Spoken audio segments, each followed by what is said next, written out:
सातव चौक ते न्यू तापडिया नगर या रस्त्यावरती जे रेल्वे क्रॉसिंग आहे त्याच्यावरून जे उड्डाण पुलाचं काम चालू आहे ते काम पूर्ण होण्याच्याच पहिले तो रस्ता पूल नादुरुस्त झालेला आहे.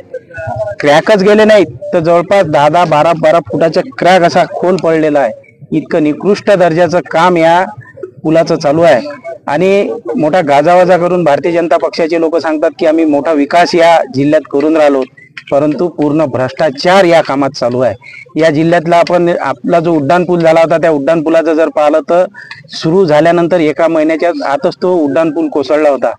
जो अंडरपास तयार केला त्या अंडरपास मध्ये नेहमी पाणीच असते.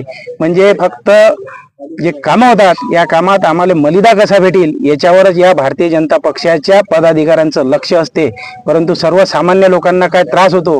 गेल्या अनेक वर्षापासून हा पूल थांबलेला, या पुलाचं काम थांबलेलं आहे.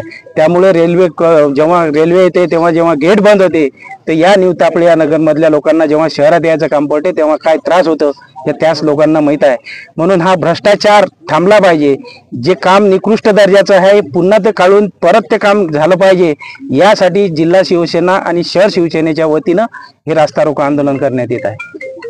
नाव लक्षात ठेवा, टुडे इंडिया न्यूज. थँक्यू.